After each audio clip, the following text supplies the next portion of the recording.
couple of housekeeping duties. The men's facility is the locker room to the right. The women's facility is you go down to you make a left as you go out. You continue down and make the first right, you'll see women's facility. I'd like to thank the participant individuals who came. The first individual we have up is the Honorable Mayor Chuck Husby. Yeah, I ate that one up then. SB Award. What do you say? SB Award. The first individual we have up, and we're honored to have him here, is the Honorable Mayor of Clarksdale, Mississippi, Mr. Chuck Espy. So let's see, is this a good spot, right? Yeah, that's you. You're in a good spot. All right. So good afternoon, guys. Welcome, and we're very thankful for the Tri-State Economic Development Summit, for you all being here. Mr. Jones, my fraternity brother, thank you so much for being in Clarksdale and Coahoma County and out here at Coahoma Community College. This is our junior college in the area, in this Northwest Mississippi. So we're very happy that you're here, Mr. King. We're very thankful for your presence today. But I want to share with you the rural development is so strategic and important for this region. And we're proud of the partnership that is happening here today. So for all of the people that are on live, especially important, not only for this community, but I'm very thankful that my entire family has dedicated its service to public service life. And you all are all familiar with the former secretary, which was my uncle, Mike Espy, who served as the Secretary of Agriculture. And so ag is near and dear to my family and is very important to us. So we believe that that is the backbone of this region. You can go all across the South or anywhere in the United States and around the world. Without agricultural interests, this economy could turn even worse. So we're very proud to have you here, really interested to hear what you all have to say and what you may be accomplishing and what you can bring to the table for the people in this community. So I'm very thankful that you all are here today, and welcome to the city of Clarksdale. Thank you so much, Mayor. Next, we have our founder, Chief Executive Officer and President, Dr. Calvin R. King, Sr.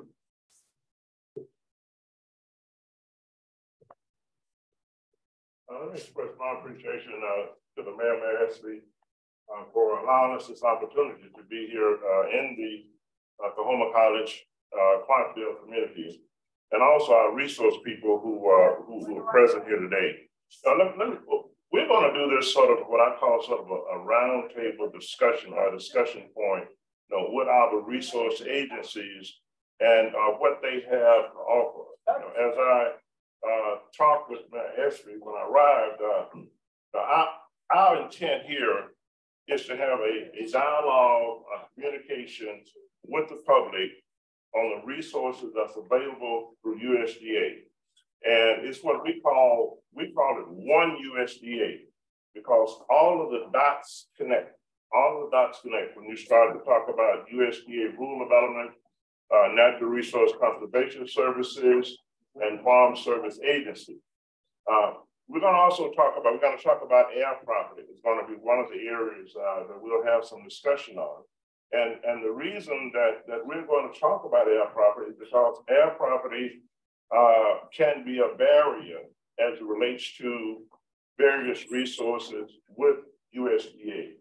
And some of the agencies will possibly give reference to that air property issue or air property as a barrier with natural resource conservation services, as well as with farm service agency in certain cases. The other thing we're going to talk about is urban agriculture, urban micro farming. And farming from that perspective is not like traditional farming as the public may see agriculture when you see the $300,000 pieces of equipment operating in the fields, the big combiners, the large tractors, and the attachments and all, they go along with that. We're talking about much smaller scale agricultural farming production practices that can be very relevant to what we call local food supply. And our local food supply producing alternative crops are what one may call vegetable crops. Ultimately, as a whole, I eat vegetable crops for the most part. Now, from that standpoint, there are major resources through NRCS that can support individuals in getting into that business, extending the overall production time schedule. One, with some of the programs they have to offer. The programs that NRCS has to offer Farm Service Agency has to offer is what they're financing, and that's the key to individuals getting into the business for both equipment. It could be for land purchase, and of course there are certain requirements if you're going to do land purchase or capital investment. The same thing would apply to USDA rural development. If you're talking about forming and creating small cooperatives in the area, and it could be smaller producers that come together to create a cooperative, and that cooperative, as a result of the cooperative, you have more volume, and based on that volume itself, it allows you to access better markets. So that's the other reason. Then you have the State Department of Agriculture, is also here with us today. Now, I've been amazed at the fact that the different state departments of agriculture offer resources in different ways. It may be Arkansas versus Mississippi, or Mississippi versus Tennessee. And we really want to hear how the State Department of Agriculture is partnering with USDA to deliver more resources to individuals in the local community. So again, they're going to present. I'm going to ask questions of them as we go through the process. Again, we have the EQIP program. We have conservation easement program with NRCS. We have the direct loan financing program with Farm Service Agency. We have the guaranteed loan program with Farm Service Agency. And we're going to talk some on the program side too with FSA, and the program side versus the loan side. And the program side, from the risk management perspective, is one of the key areas. What's called risk management is very relevant when you start to talk about alternative crops or vegetable crop production, and mitigating risk on the part of those individuals that's making an investment with an intent, again, of making a profit, returns on that particular investment. So I'm going to stop at this point, and we're going to start off the program agenda. And I'm thinking it's with Natural Resource Conservation Services this year. That's going to get us started talking about what the NRCS has to offer from a program perspective, and how they're making their investments in the local community. And one of the areas hopefully they will talk about will be their investments in the area, and possibly some new initiatives that they are implementing now as it relates to the Inflation Reduction Act. That's a new piece of legislation out there, and there are major investments are taking place as it relates to local community investments from an agriculture perspective to address what they call equity investments, and equality also is another key area. So now we're going to start with NRCS, Supervisor NRCS Farm Service Agency, NRCS Natural Resource Conservation Service.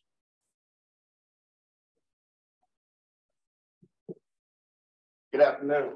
Good afternoon. My name is Harger Hart. I'm here representing the NRCS, Mississippi NRCS. I'm the area soil conservationist here for the Delta area. And here to discuss some program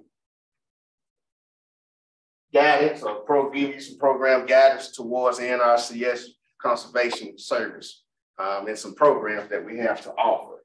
And some topics here that we mentioned, mostly everything, the Inflation Reduction Act is very important, which we discuss a lot. You probably have heard numerous, a large amount of talk about the amount of money that we are receiving here in Mississippi or within the United States. And under the Inflation Reduction Act, about $40 billion has been invested towards USDA programs in this Reduction Act, Inflation Reduction Act. About 20 billion of those dollars are invested in conservation programs. That's what we've been hearing. Hopefully this money will come down within this upcoming year. Right now, we're in the process of assessing and also ranking, getting prepared to rank application for the fiscal year 2023 program year. So we're working towards those programs, initiatives that we have. We have multiple different initiatives that we offer throughout Mississippi. We have Specialty Crop Initiative. We have the High Tunnel Initiative, some of you are mostly aware of. We have Soil Health Initiative. Climate Smart is a big one. Climate Smart is pretty much represented in the inflation. You hear a lot about climate smart, climate change. So NRCS are offering programs within those types of initiatives to address those different issues that we have in towards climate smart. When you see climate smart, soil health, cover crop plays a major role in those, and that we offer those on different land types, mostly cropland and also parish land. Sometimes we offer, or now we still offer it on forest land. But you see most of that forest land is done pretty much in South Mississippi.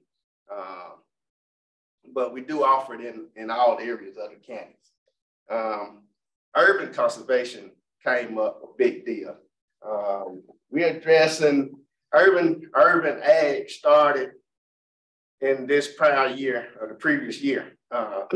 We're just receiving guidance or all the guidance on urban conservation right now, urban ag. It's not in the full detail. We've offered some here in the Mississippi Delta. I think we targeted Vicksburg, Greenville, Mississippi, and also Greenwood. So it wasn't offered in all the counties, Delta areas. It was just a pilot program that was offered in Vicksburg, Greenville, and LaFleur County. We spent about, can't say how many dollars we spent in urban ag, but it's going to grow. I'm looking for urban ag to be a big program that's in the next farm bill within the NRC agency. As far as the Inflation Act, NRCS is preparing the staff, employees, the agency is preparing to be able to handle all the funding that's expected to come into the state. So NRCS is preparing to offer more job opportunities to open up positions, soil conservation position, soil technician positions. In this area, my area, I'm still trying to staff an urban soil conservationist. So we're preparing to hire more employees, put more employees on staff to be able to handle the request and also be able to allocate the funding that we're receiving to the people in the different counties. As far as those programs, and I know we brought up some different programs. So on the NRCS, we do have the EQUIP program, the Environmental Quality Incentive Program, CSP programs, Conservation Stewardship Program. We do have the Regional Conservation Partnership Program, RCPP. We have the easement program that we offer. And we also do, as always, our conservation technical assistance. And under that Inflation Act, within that $20 billion that's being stored, EQUIP, we're targeting about $8.45 billion in that program. We are told that $3.2 billion will be considered within the Conservation Stewardship Program, which is a big increase from where we were in this previous year. 1.4 billion in easement programs, and 1 billion in technical assistance program. So those are this year under the Inflation Act, we're expecting a lot of money for producers, participants of the NRCS programs to get funded or be allocated some money here within the next, future, in the future. I'm not sure right now, I'm not sure when that money's coming in. They saying we may have it this fiscal year 23 or within the next farm bill. So hopefully, what I've been told that it's coming down, it's coming. That's all I'm hearing, it's coming. So hopefully, by the time we start allocating funds, the money will be here and we're able to spend that money to produce and get practices on the ground. Mr. Hart, I want to hope that the audience can hear me. No. This is Calvin King with Arkansas Land and Community Development Corporation. Again, we want to have this sort of as a discussion process about the programs and explanation of the programs and how they really work. You gave reference to the Conservation Easement Program, the EQIP program, and of course, CSP, Conservation Stewardship itself. Now, how exactly should a potential client understand conservation easement itself? You have both the permanent conservation easement, and then you have the limited time frame on conservation easement. 30-year, I think 30-year max on one time sensitive on that, and then of course you have the permanent, conservation easement. How do you think the audience should understand conservation easement itself? I mean, like example, a landowner with 80 acres of land, how could they possibly benefit? What would be the resource returns coming that they can anticipate per acre on conservation easement, 30-year versus a permanent? Well, you have different areas that you're talking. Now, when you come in and sign up for easement, when you're looking at easement programs, you have to look at the land type because that land has to go through a ranking system. Most of our easement programs are considered wetlands or are considered cropland. Most of all the acres that we consider in easements now are pretty much cropland acres that's enrolled in easements. Hydric soil plays a lot in that role. So once you get a determination, you would complete an application, go by your local service center with the NRCS, put in the application. And once you submit that application, we have a WRE team that's located in Greenwood, in my office. That team would take your application and review your application to make a determination. They would review the wetlands. They would review the different soil types on your property. They would give you a kind of a boundary of what your application will be ranked and assessed. And once they do the assessment on your property, that determines, they would give you the option of a 30-year, or give you the cost of what maybe you would be paid in that easement program.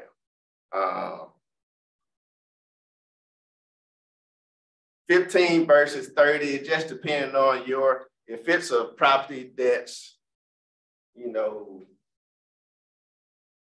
that's cropland and you determine that you want to do wildlife, it just depends on what you want to do, because most of all the easement programs, you're able to do what you still own that land.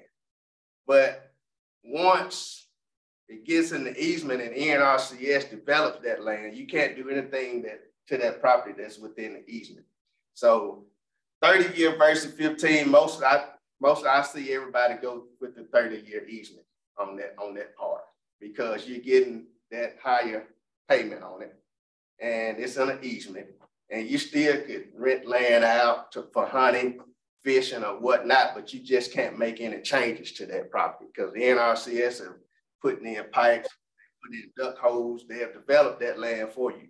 They restored it back to its natural, the natural stage of what it was in previous years. So 30-year versus 15, that's just an option that we offer. You can do it 15 years, but mostly everybody in the agency within the producers, I think, go more towards that 30-year. But we have an easement specialist on staff.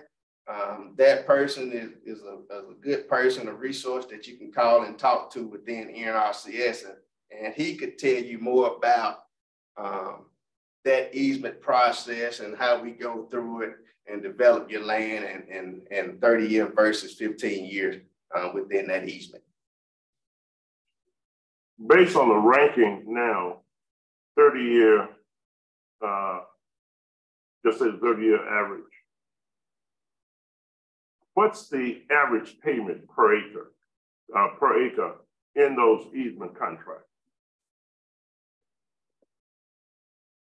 Don't let me answer that question. I know we had a cropland payment. I want to say $3,000 per acre, but don't quote me on that. It's right around that. You know, it's different on different land types. Forest land in there that pays a certain amount per acre. Grazing land, or cropland. Cropland pays the highest. So you're gonna have right around $25,000 to $3,000 an acre, something like that, I think. But I think one of the things I think our audience really should understand that in this ranking process, one, individuals are paid to put their land into the program, right, so much per acre. So right, there are returns for participation in the program. That's right, one. And the other, which is very key that you mentioned, is that you still own the property. Yes. So that property is still an asset to you, whether you are applying it to a financial balance sheet, whichever, or even just from an equity perspective. And one still could, if they were seeking financing for some other reason, they could still use that land as security for that particular, for that financing. So you have the ownership of the property user. Now, in that also, I think people probably need to understand on those returns that they get, then you all issue a 1099, right? Yes. Okay.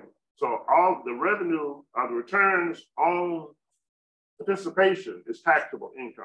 Right. It's taxable income. So one should really understand what their tax liability would be in participating in the program and how, if possible, those liabilities may be offset in some other manner by way of either an investment from that perspective, if they want to make a sizable contribution to a nonprofit organization, to their church and things like that. That's so something that they should be aware of that. That's something that they can get with the tax person and discuss. Pretty much as a within the agency, when they receive funding like that, that's something that they can discuss with their agents, with their tax person to kind of offset those payments or USDA payments to better withstand those taxes, tax relief. But the major thing that they need to know, one, is that you get return from your participation. You get income return from your participation, and two, that it is taxable. NRCS is going to send a 1099 as it relates to that income. Correct. That's on all programs. Right. It's on all programs where income is involved. Now, on the I know we say the Inflation Reduction Act. Now, the Inflation Reduction Act also, from one perspective, is saying whether there has been, whether it has been budgeted, the revenue for implementing certain phases of it, but the law itself has passed. So the law has passed. Now, built into that legislation, they also speak to equity and equality, implementing more initiatives that will relate to equity and equality for the disenfranchised population. What are you all doing from that perspective as it relates to existing funding, what is traditional, what was in the 2018 Farm Bill, and what is anticipated from your normal budget of the technical committee, itself, state tech committee? How are you all looking at addressing that from a program implementation perspective? Yeah, everybody know that we offer under NRCS, we have our historically underserved category. Right. So we're gonna put more money towards those historically underserved categories. You have your limited resource, you have your social disadvantaged category, you have your beginning farmer. So most of NRCS as a whole would put more money towards those different categories to address or give to help out those individual groups within USDA. So that will both be from the EQIP. Right, EQIP and also CSP. CSP, yeah, conservation stewardship. Right. Those traditional programs. Right. That's like that. So you're really, and I'm really hoping that the audience would understand is that, you know, NRCS in Mississippi, they're implementing an initiative itself that addresses the Inflation Reduction Act. That's one, and the other is the area of equity and equality for a disenfranchised population. Right. That have existed over the years. So more from that perspective that's in the act.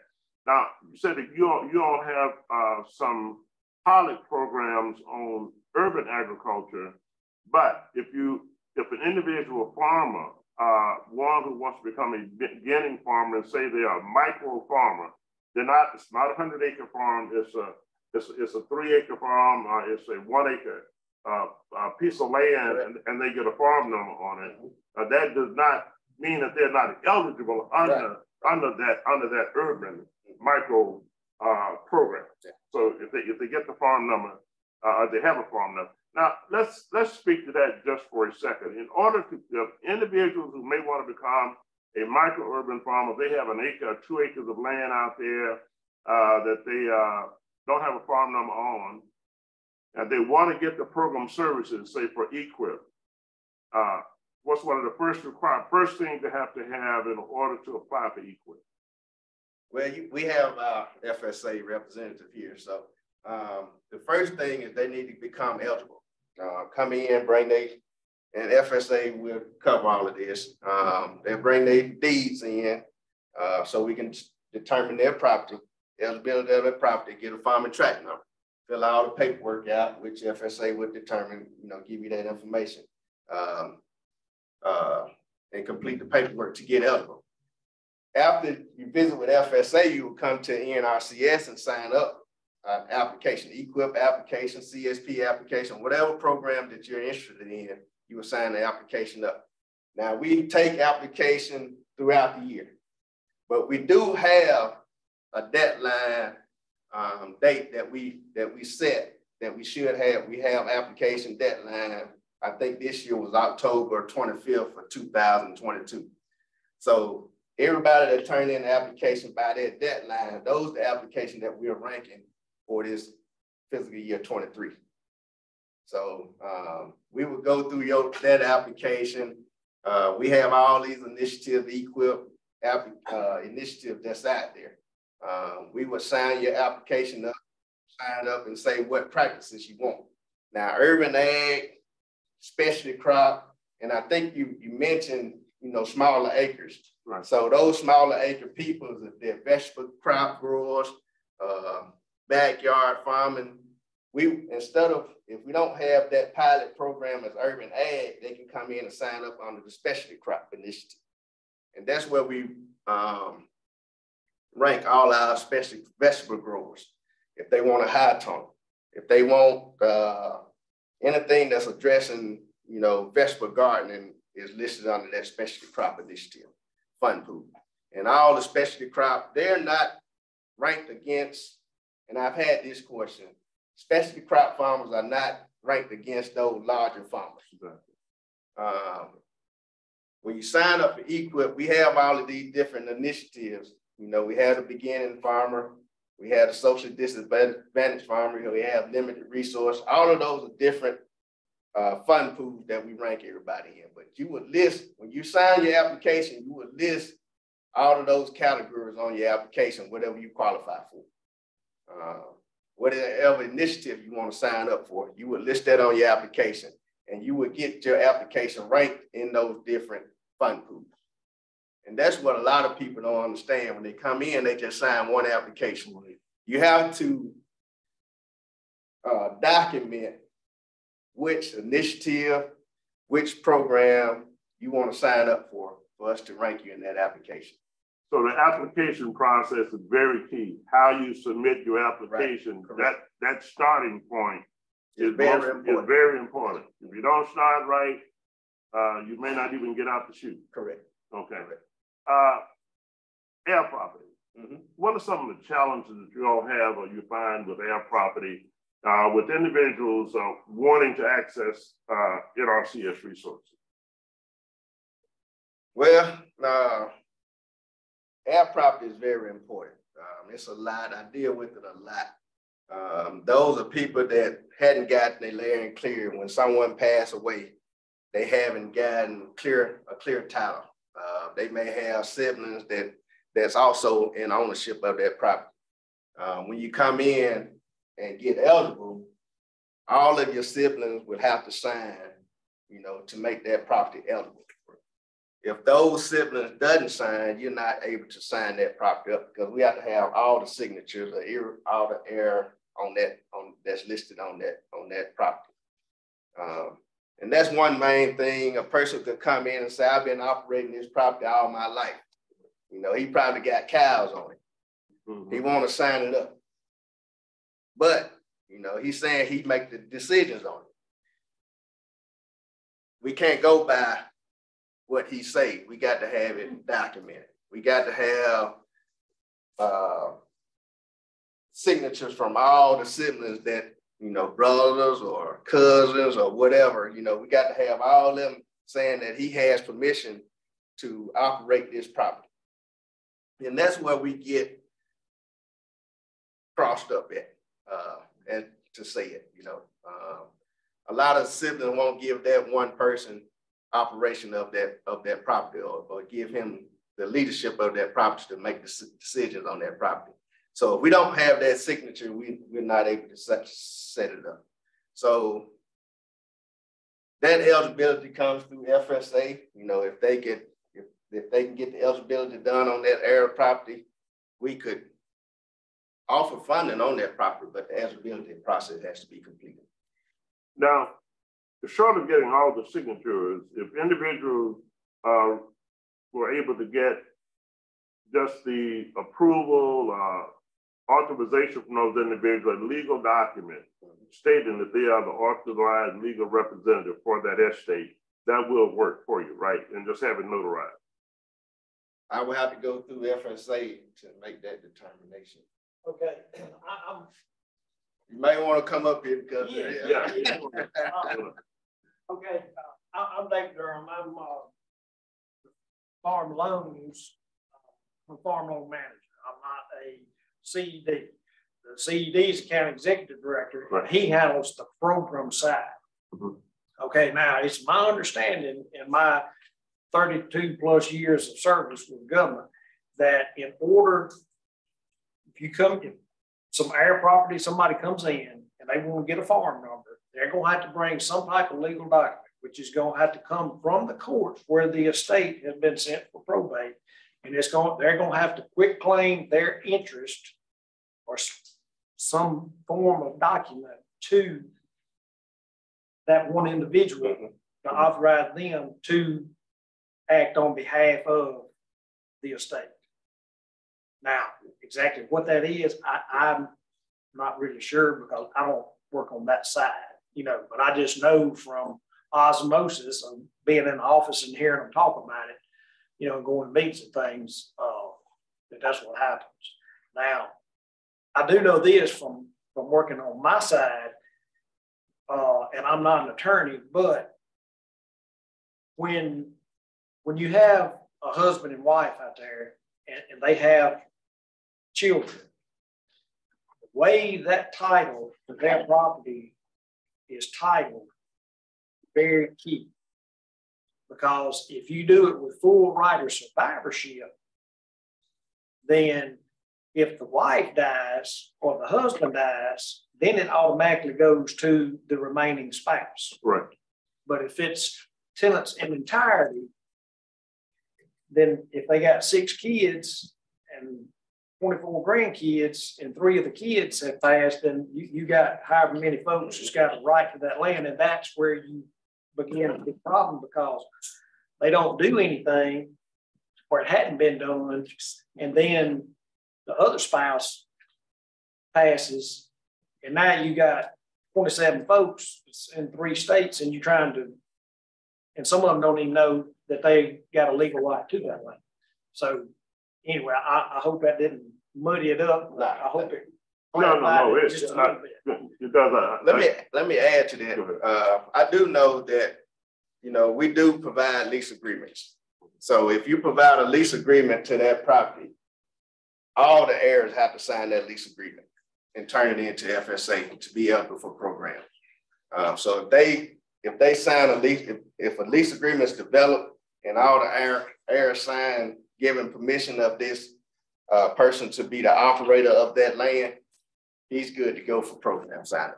Right.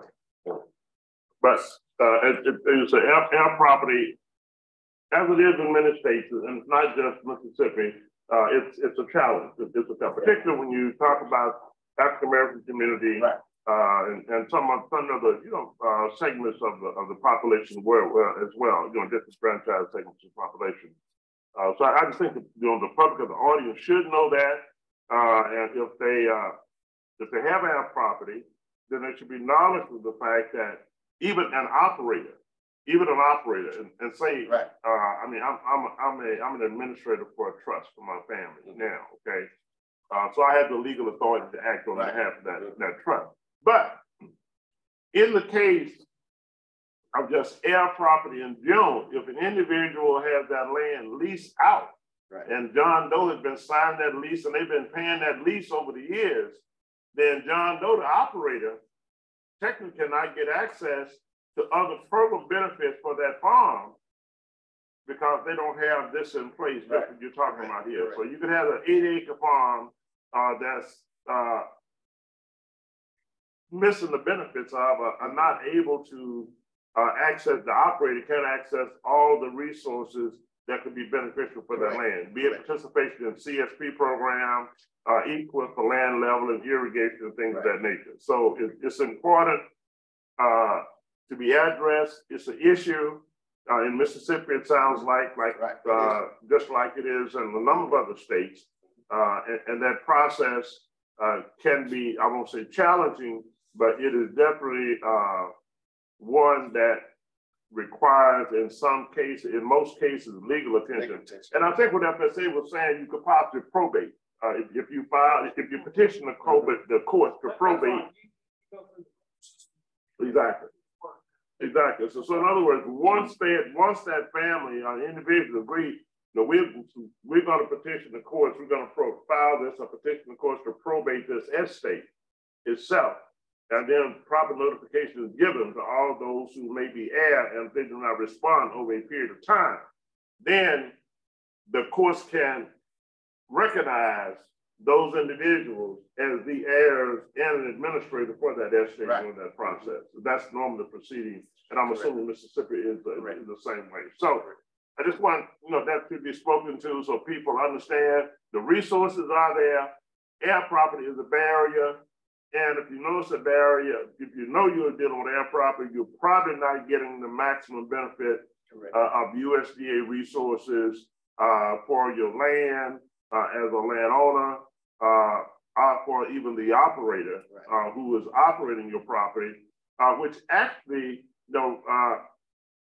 justifies certain market value as far as rental payments are concerned. I mean, it all becomes economics itself. Right. We're talking about dollars. Mm-hmm. If I'm an operator and I can't access all the program benefits of NRCS because of the air property, and I can't provide this type of proof as an operator on the one who signed my lease, then I can't participate in the CSP program. Right. That's the CSP program. Right. The operator can only sign up if it's cropland.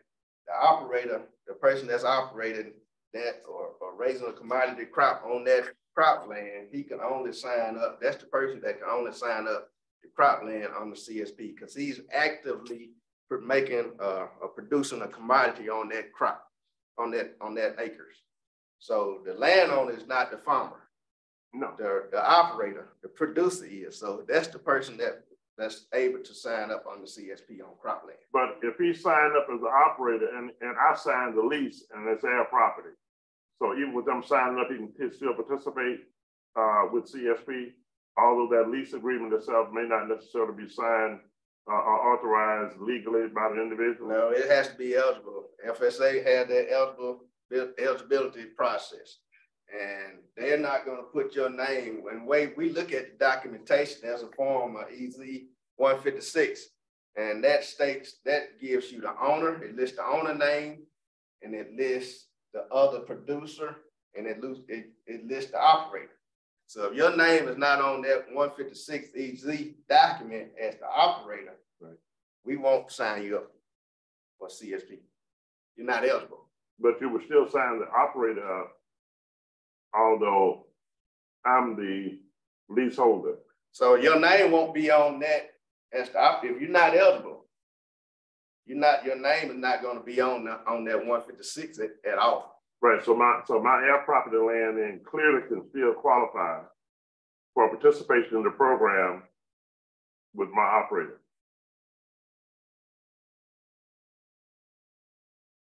No, not if his name is not on that. Not if he don't have his legal name on that 156 EZ. You may be letting him farm your property, but if he hadn't gotten his eligibility paperwork straight, or you hadn't gotten your leases and a lease agreement signed and submitted to FSA. Yeah, we ordered it, but they on back order.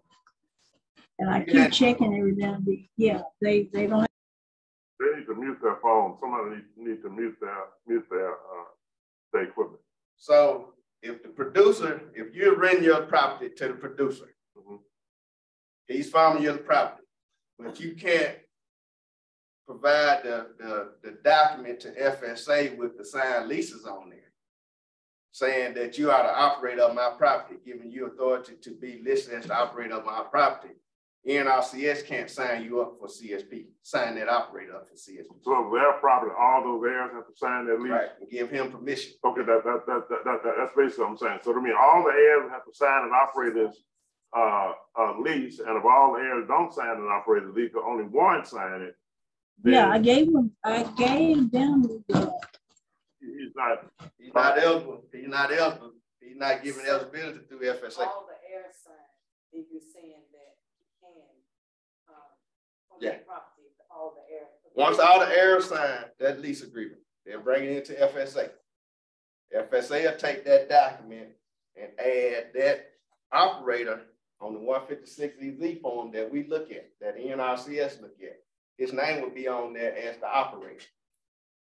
If they don't have that document signed, FSA is not going to put that person on there as the operator. And see, that's where we get our records from. FSA does all the eligibility paperwork.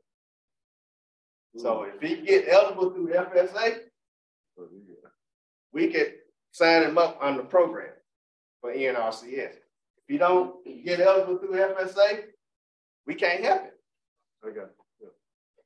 Still coming back to the participation, legal document, legal authority. Yeah. I mean, all the eligibility goes through FSA. Right. Once you get eligible through FSA, then NRCS can help you in any program that we offer. Mr. Hart, I heard you say something about the CRP program. Would you let the audience know and repeat my questions for those who can online, what CRP is and what that program is about? Conservation Reserve program is actually spearheaded through FSA, Farm Service Agency. NRCS provides this technical side of the CRP program. So that CRP is a program that offers you to plant trees or establish your property in grass that's been previously cropped within the past 10 years. So you have to have a cropping history on that ground to be eligible for CRP. That can be planted in pine trees or even hardwood. Hardwood, I think, is 15-year contracts, and pines are 10-year contracts. And you get paid, 10 years. You get a payment for up to 10 years for pine and 15 for hardwood. Also, you have a grassland, you know, some people plant some CRP ground and grass, so they don't want to plant trees on it, so they offer it for grass planting. So CRP is offered through FSA, and we do the technical service for CRP. Someone online, I don't know if you touched on that. Someone asked about what's the ranking criteria? The ranking criteria for equip for our programs. For those, we have a ranking process for each initiative. So your application will have to be ranked in each one of those initiatives that you apply for. As of now, we come out and do an assessment on your property. I tell you right now, when you sign up for equip or any one of our programs, someone should come out and assess your property. Someone from the field office, from the local field office. If you don't have anyone to come in and assess your property or contact you and discussing your applications, you need to call and check at the field office to make sure that your application is on file, make sure that they have your application and it's being worked on the process.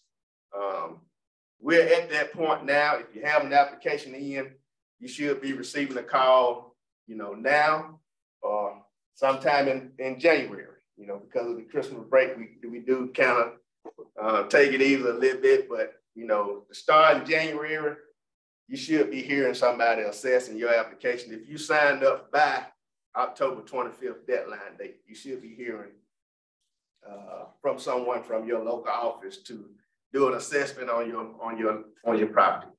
Once we do that assessment, we come in and rank your application.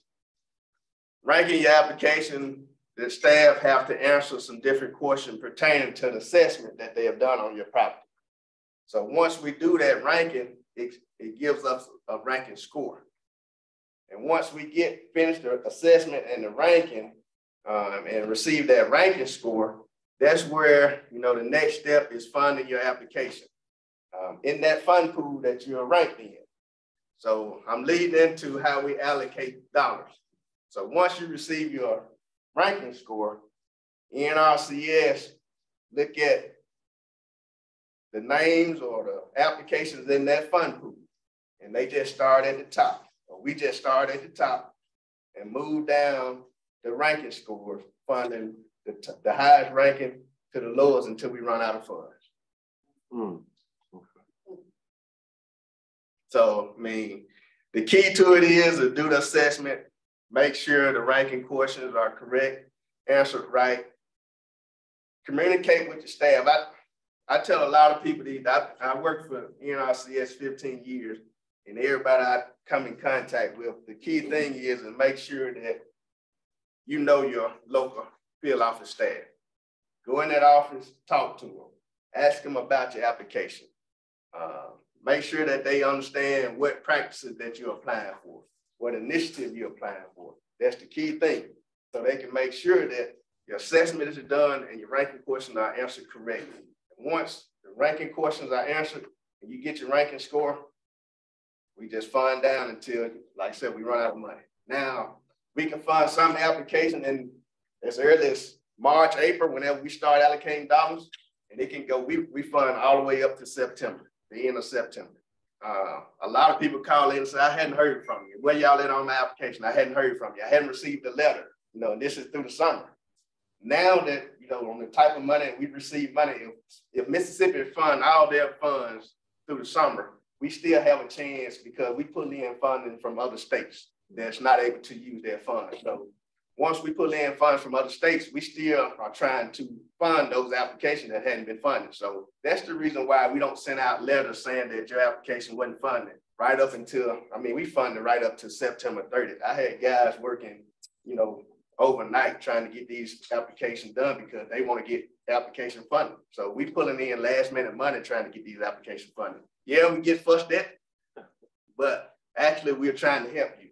But landowners or producers don't understand or don't know that we're working after hours trying to get that money allocated. Go ahead.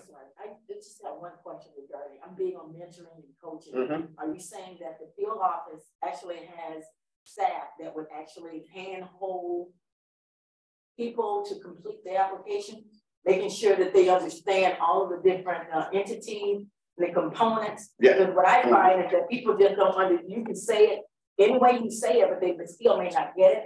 Just to make sure that Mississippi is successful in getting the funding that they need. Right. So there are coaches and mentors within that. Well, I'm not gonna say coaches, mentors. Well, I understand what you're saying. When you come into a field office, you should be able to get all the information you need to put in the application. I can't sit there and coach you and say, you need to apply for this, you need to do that. But most people want us to do that. They don't know. Yeah, most people want to do that because we can't do that because I can't coach everybody coming in that office and I get accused. If you get funded, she don't get funded. I get accused of coaching you and not coaching her to get funded. Right. You have physician sessions where people can get all of that information. Yes, we have outreach. So make it because people just don't know. Yeah. Let me respond to that. Mr. Hart, I really appreciate, and he's right, he's creating a liability for himself. You know, from that perspective, you know, is equal time and sharing. But that's the purpose of this meeting, you know. So, and this just brings to light maybe something we need to do better on walkthrough process. We should have had some of your applications here. Right. So that's on us. It's not on Mr. Hart. It's on us. No, that's a very, very good question. No, it's a very, very good question. And that's why in my opening point, I say, I want this to be a discussion. Let's talk. I mean, we want to talk about, where is the problem? I mean, why are we not getting the services out there? What do we need to do better to make sure that the public understand the availability of the services and how to act? And Mr. Hart is here. We say, Tom, we're gonna have this type of discussion. So no, we really appreciate yours, and I know we need to do better than that was on me, really. Not on Mr. Hart. That's on me. So we should have those with us and give some examples. Right. And give some examples. And this is what they look at on their application when you're submitting your application in, and this is what you should check. Okay, because there are some other points. I mean, there are other areas that one has to be conscious of when you're making that application. Not just what you are applying for from a practicing perspective. And we may have some of the books here, I hope that we do, to show you. We have the conservation book that has hundreds and hundreds of practices and conservation practices, right, and those you may be applying for on your farm. That's one example. But the other thing that you have to be, conscious of is that there are other areas that they consider when they're dealing with the application itself. One, are you a veteran? Okay. Other, are you a part of the disenfranchised population? But you may not know to check that. Right. But that's very key in the application. See, we can give you guidance on that part when you're filling out your application. When you go through your application, it's name, address, telephone number, forestry, cropland, whatever you're addressing. When you get down to the historically underserved part, in the application, you have the definition for all of it. Right.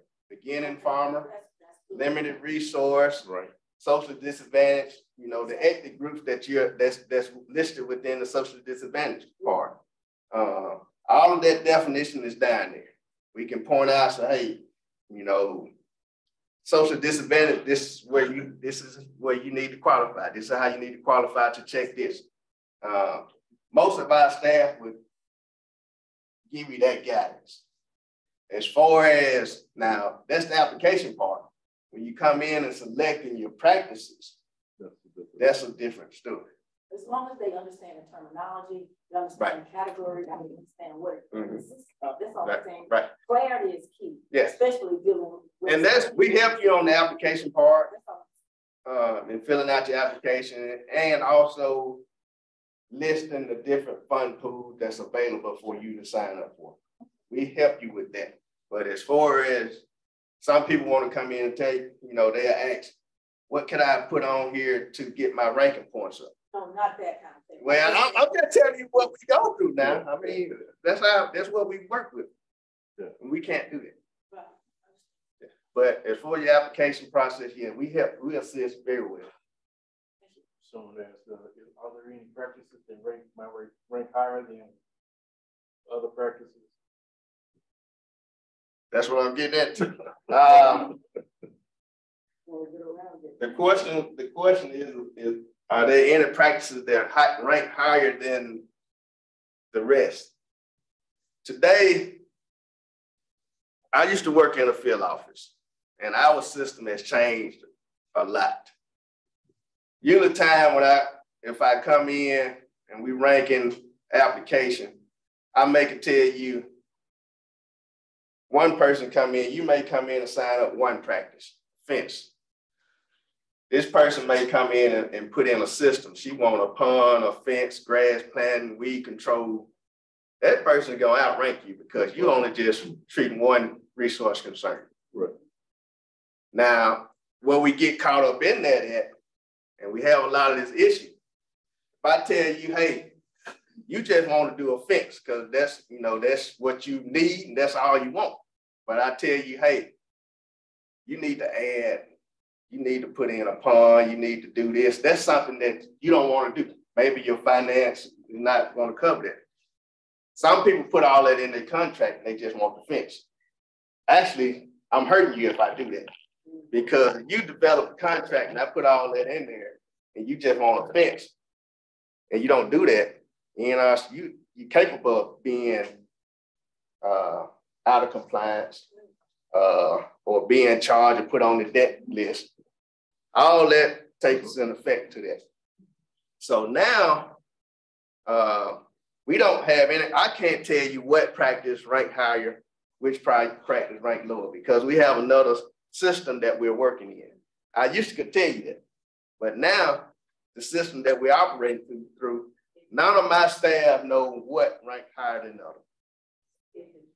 Yeah, it's a lot of stuff that works in the background of that program that make that determination and give your rankings. So a lot of people say, hey, you probably know what.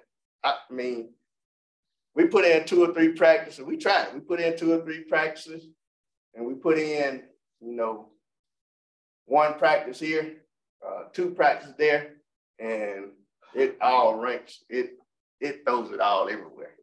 So my field office staff don't know what ranks higher than the next to give you that, to answer that question.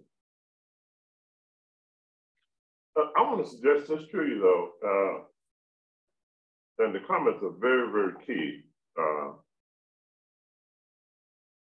Anyone who is interested in NRCS services, get one of their resource guides. They have these books, these little books that have all the different conservation practices. Yeah, it's a smart, and there are hundreds, there are a lot of practices. There are a lot of practices. And I encourage people, 1, get the book, and then do your own self-assessment of your farming operation. Well, this could be beneficial for me on my operation, and say you're dealing with horticultural crops, vegetable crops. So I need to participate in the bee program, as an example, okay? And so bee program, the bee conservation bee program could be very key as far as your vegetable crop, production itself is concerned. For pollination, okay? But it could be pollination, it could be key. So it's the pollination bee, I'm just saying bee, I'm probably not naming it right, so don't say but the pollination program might be one that I need to sign up for this because I see this, I want to sign up for that. I'm producing horticultural crops and I have the type of environment on my farm where it would not affect my crop production based on the areas where I'm going to plant, do this planting for pollination program and get the cost share benefits out of that as well as getting other benefits out. That's only one example. So, do an assessment, get the book itself, go through the book and those things that would be beneficial for you or most beneficial for you based on the type of operation that you have, be it your rancher, horticulture monoculture crop, a traditional, type of farming operation. The other thing that Mr. Hart mentioned that's very, very true. You don't want to just say, I'm going to do this practice so I will rank high, but this is a cost share program, okay?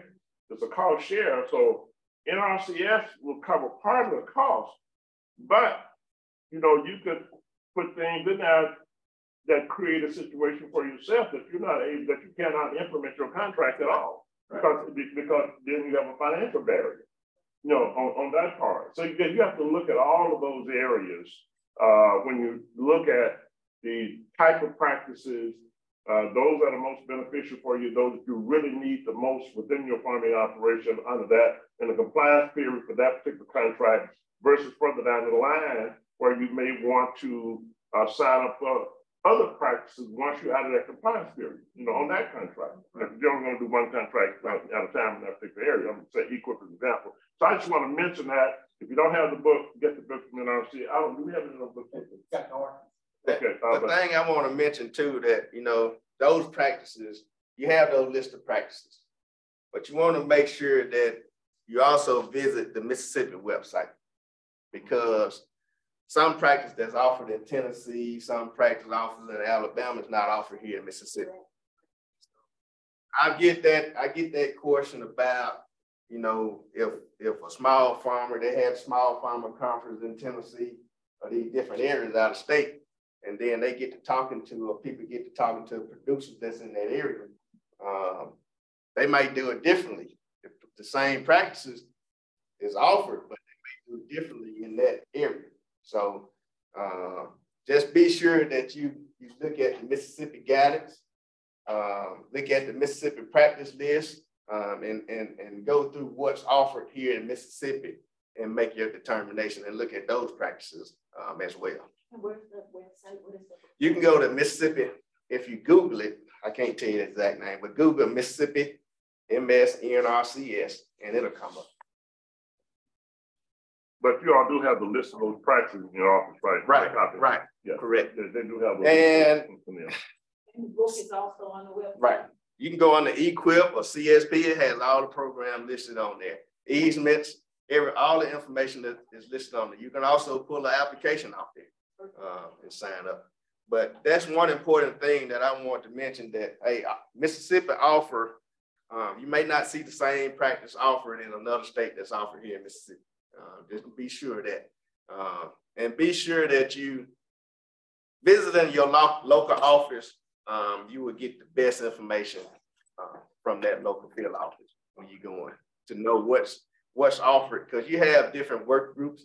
And I want to mention this: if you're working within your local area, you have say-so on the different practices that are offered within your local area. You have the local working group. When we offer those meetings, that's where you have say-so and be able to review the practices that's offered locally in your area. You have that say-so. That's where you can give your say-so on what practices offered. Should this or should this, what percentage should go towards cropland, what percentage should go toward grazing land. That's where you have your input if you visit that local work group meeting within your local area. And all of that is on the website, including. Well, when we have those meetings, the time, the dates, and everything will be listed on that website. We've already had those at the beginning of the fiscal year, September, October, somewhere in there. So you missed it, that's for this fiscal year, but that's where we determine the allocation and the percentage amount that goes towards those different resource concern category. And if you don't understand that, each county get their allocation. So outside of the beginning farmer, because those are area statewide fund pools. Outside of those initiatives and fund pool, each county get money for forest land, grazing land, wildlife, and cropland. And yeah, forest land, cropland, grazing land, forest, and wildlife. Yeah, they get money, county funds for those different categories. So those are different areas that you have a chance to get funded under. Plus you have your statewide fund pools and initiatives. So you have the opportunity there. I just want to say we hadn't received the funding the last 2-3 years, and plus COVID, we hadn't received the amount of money that we've been receiving. We hadn't funded the application that we've been used to funding. So the money just wasn't there. So we funded, I say in CSP in 18, we funded $60 million. This year, $8 million. I mean, the money just wasn't there. Equip wise, I think we spend 40 to 50 million somewhere in there. I spent right here in the Delta, probably got 24 million. And the number of applications just, we got a large amount of applications. So the funding just not there from the previous year. So hopefully within the Inflation Act and the money that they saying coming to us, we will be able to reach out to more farmers than we have been here the last couple of years. Great. All right, appreciate it. All right. Good job, Mr. Hart. Thank you. Any more questions from? Good morning. First, our appreciation to Mr. Hart. He's done an outstanding job, and I know we have really had him on the seat here for a period of time. The other USDA agents probably said, okay, he's been standing here for an hour, dog. He has done, and I mean, he really held the floor for that whole hour. Mr. Hart, he has a lot of resource information. I think the audience can see that. I hope that those online can see it as well. He has a staff, so it's important that you all know where the office is. Now, what's your number, Mr. Hart? The number they should call is for the USDA Service Center. Well, the local office, my number is 662-271. Let me let you just give that to him, so I'll make sure I don't. Well, but to reach me, I'm at the area office, and my number is 662-271-3140. And mostly everybody call me if they have some type of issues, application issues. Think the application wasn't ranked correctly. And I handle the Mississippi Delta area, anywhere from Pinnacle, Clarksdale, Coahoma County, Bolivar County, Charleston, Mississippi, Tallahatchie County, Marks, Mississippi Equipment, Greenville, Humphreys County, Holmes County, Floyd County, Warren County, and Yazoo. That's the Delta area that I service. So if you have any question within that area, you can contact me. But my first thing is, if you want to, go to your local field office, talk to the district conservationist there in that local field office, and I guarantee you get the service that you want within that office. But if you have any problems, any concerns, can't get in contact with that field office, please call me. What's the field office here in Coahoma? Is it Johnson Newman? Yes, sir. Johnson Newman. You have their number? There. Hold on one. I can pull it for you. If they call that number, they can get it started. 271-3140. Yes. If you call the area office number, we can give you the local field office number. If you need to contact the local field office. Thank you. Okay. Appreciate it. Next we have on the agenda is Farm Service Agency. And it's going to talk about, I'm assuming, both the loan side and not as much on the program side, but our loan service that's available and access to the farm number. Yes, thank you. All right, I'm David Durham, as I mentioned earlier. I'm a farm loan manager.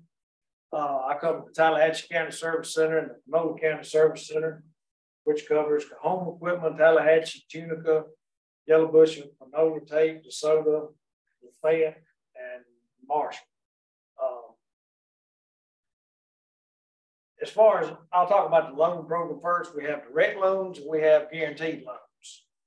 On our direct loan side, we have the regular, what we call regular or big boy operating loans, or FO loans, and that's then we have the micro, which has a $50,000 cap. And that would be for the operating and for the FO or farm ownership. The operating loans, whether it be for a micro or a regular loan, the uses or purposes, everything would be basically identical. So you're looking at 1 to 7 years. Right now, the current interest rate is 5 1/8, and our interest rates are subject to change monthly. Now, once you have an approved application or at loan closing, whichever one is the lower of the two, you can opt to have the lower interest rate at that time, if it happened to go down from the time you approved. On the micro, we have since come out with a special micro interest rate of 5%. So that's something new that has come out. The 1 year operating loans would be for seed, fuel, fertilizer, labor, chemicals, your day-to-day operation things to carry out your farming operation. The term portion of it would be to purchase, that would be a capital purchase. That would be such as cattle or equipment or some piece of equipment that you would need to carry out your operation that we would term out anywhere between 1 and 7 years, depending on the useful life of the product or equipment, whatever you're buying. In other words, you wouldn't want to finance a 7-year-old cow 7 years. You know, so you kind of got to look at it that way, you know. On the FO, which is farm ownership, that is for the purchase of real estate, and that is for construction of a barn or a shed or a workshop or something like that. The guaranteed loan program would essentially mirror the direct program, except you go through the bank. The bank, you go through the bank, or the producer goes through the bank comes to us and say, hey, we need a guarantee. So we guarantee the loan program. Now the loan amounts for the regular operating or regular direct loans on the operating loans is a $400,000 limit. And the micro limit is $50,000. So if you came in and you got, let's say you got a $50,000 micro, and let's just say you had just say you had a $10,000 payment. You make a $10,000 payment, then next year you got $40,000 owed. You can get $360,000 on the operating loan, or you could come back and get a $10,000 micro again to get back up to the 50 limit. The guaranteed limit now is up to 2.037 million. And that's subject, and that changes every year. That's based on, I don't know, Congress does it, some kind of inflation. They measure it, they generally bump it up every year. And there again, your rates and terms would be dependent on the bank or your lender. We have the youth loan program, which is a maximum of $5,000, which is a very popular program for kids between the ages of 10 and 21. That's a $5,000 limit on that. That's real short, sweet, and simple. Not a whole lot to it. Now, we did have some training this morning, and I read some stuff that came out on it a couple of weeks ago, that we're changing our application process. I don't know how many of y'all know about our process, but we got quite a stack of papers. We're going to an application.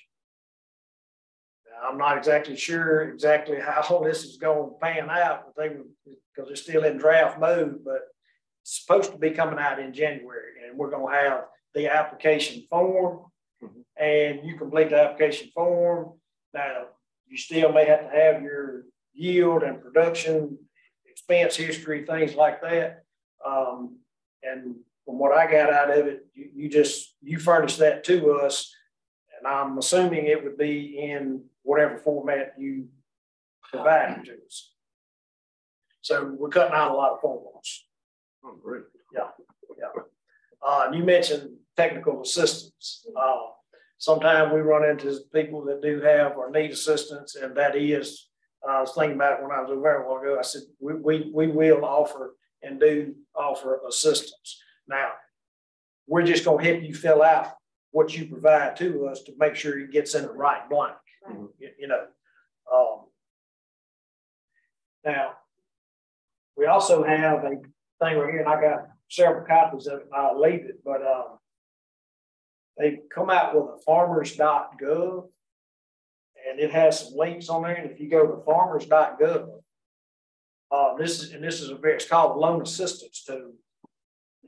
But if you go to farmers.gov and then click on loans, click on farm loan tools, and then click on farm loan discovery tool, and that will tell you about our types of loans and things.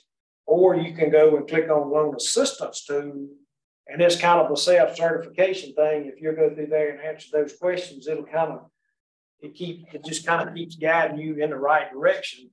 You know, it's going to ask you some questions. Now, if you answer truthfully, some of those questions, it may say, well, you're not eligible. You know, it'll back you up, and then you can go a different route. So you may have to, you know, you're not eligible for that loan, but you may be eligible for this loan. So that's a good thing right there. And I do have some of these that I'll pass out. I will talk about the IRA, the Inflation Reduction Act, which was passed back in, I think it was August. FSA did receive, a lot of people got a lot of reprieve from that. Right. We had all of our accounts that were basically 60 days or more past due. Right. Either got paid current plus one payment ahead or paid in full, depending on the amount of money. If the delinquency plus one payment ahead was more than the total indebtedness, it got paid in full. The flagged accounts, which were ones that would be court action, bankruptcy, whatever, some of those are they're still hanging, but we had to complete a spreadsheet and send that to our state office. And they have forwarded that to the national office. And they are slowly processing their way through those. And probably the bankruptcies will be the last ones, because the bankruptcy court is a separate jurisdiction. Mm-hmm. We can't just say, hey, you need to do that. We're going to do this, because our legal team and the bankruptcy legal teams, they're working out the details between them, so to speak.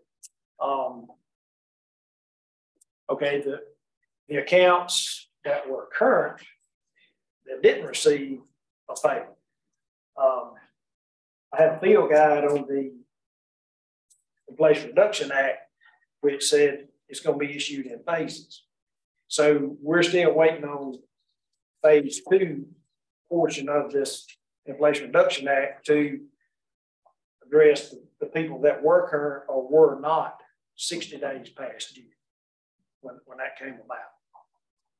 So they're supposed to be getting some type of assistance or benefit as well. We don't know what that is right now. We're just waiting to see what the regs say when they send it out. So let me make sure I'm clear. On and a number of them, we've had a lot of calls also on that. Those who were, I'm going to use an example, if they've been delinquent for, say, 5 years, okay, and it's a $400,000 loan, okay, and that delinquency is, say, on this, let me use 10 years, a better example. Okay. Let me use a 10-year delinquency. And so that delinquency, principal plus interest, equals to $400,000. All right. Now, in that particular case, the combination of both principal and interest is $400,000. The entire debt is written off, because technically within that delinquency with interest is $400,000. But the total principal itself is a $400,000. But the amount due on that principal is $200,000 plus $200,000 interest. And you know, with amortization, you can easily get that over a 5 or 10 year period. So if it's a $400,000 delinquency with principal plus interest, principal $200,000, $200,000 in interest, and the total debt in principal is $400,000. So does it take out the total $400,000? If it was fully matured. Okay, so that's so correct. okay, See, so maturity has to do with the student, not just the equal to. Correct. When the debt is fully matured, it's all due and payable. Okay, so if it's fully mature and delinquent, it automatically writes off everything. It happened. I saw it. It wasn't 400,000, right? But it was $250,000. Okay. So if you if the debt itself has matured, and I'm gonna use chattel as an example, there was a 7-year debt on equipment.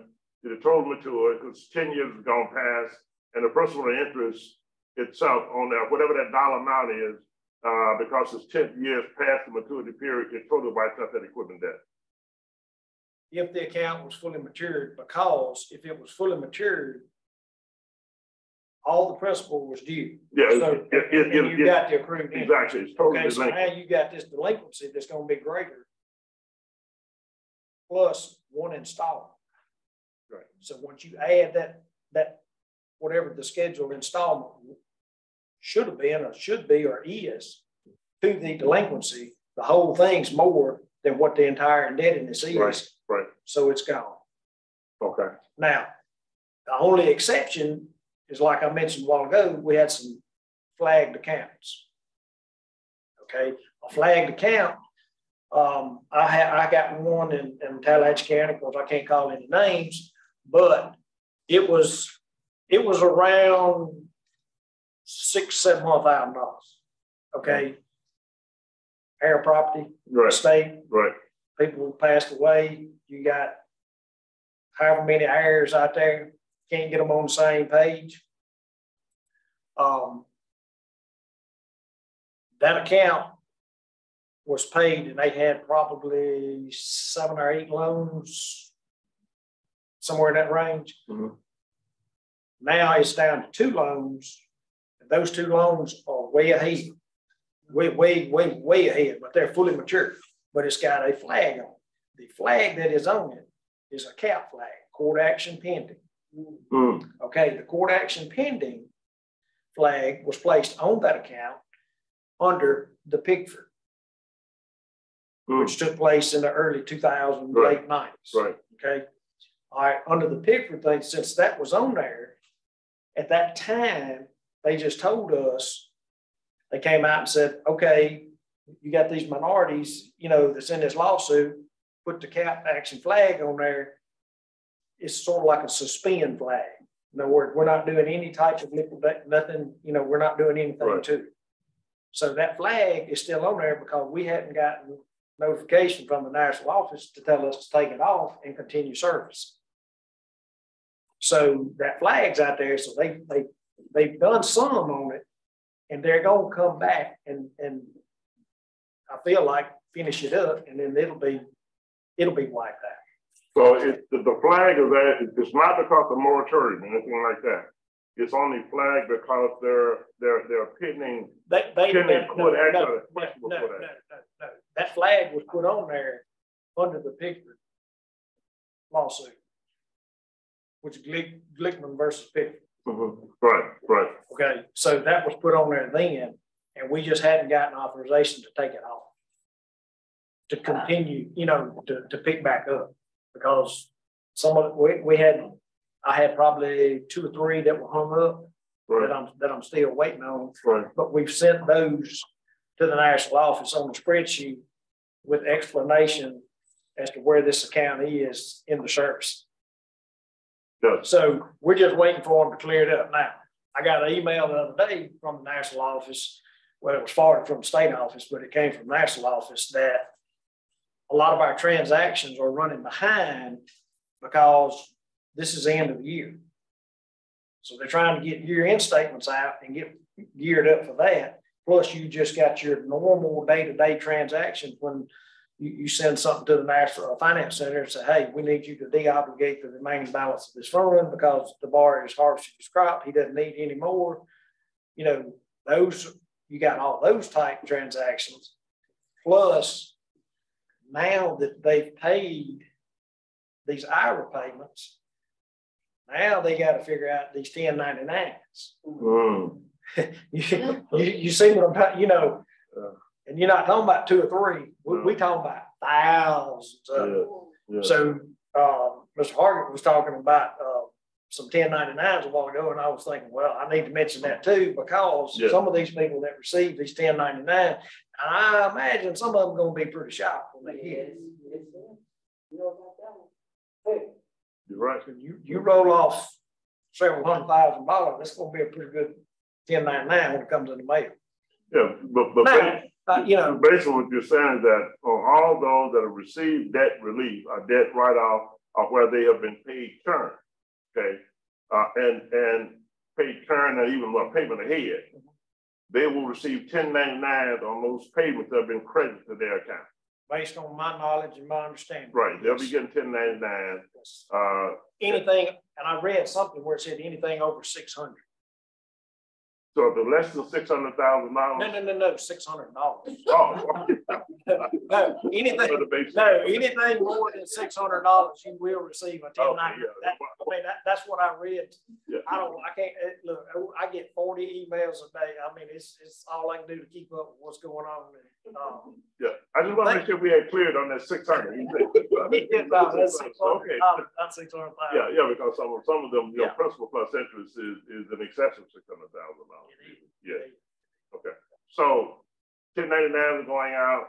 Those who have received their debt relief, debt payments can anticipate on receiving a Christmas present, a New Year's present come January.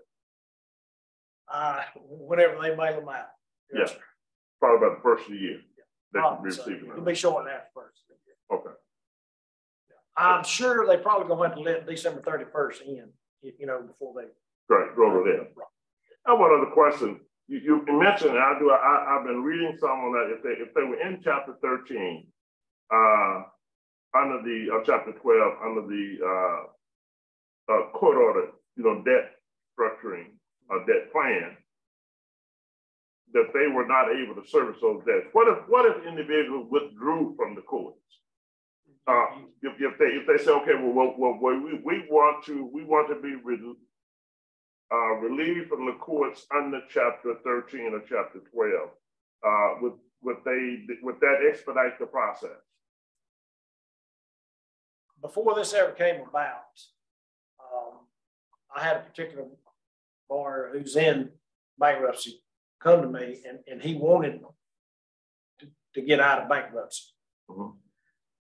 I told him, you will have to go see your attorney, and you'll have to go talk to the bankruptcy court, because when you enter into a bankruptcy plan, there's other creditors out there, and they may have a stake in the collateral that we have a stake in. Right. So it's a lot of other people and things that are involved, and I just don't think you can just call up bankruptcy and say, well, I think I want out now. Yeah, okay. It's not going to work that way. Okay. I don't think. I've never seen that happen before. Now, you can't get out of bankruptcy. Just quit paying. Well, that's true. You quit paying according to the plan, and they're going to give you a dismissal. I do know that.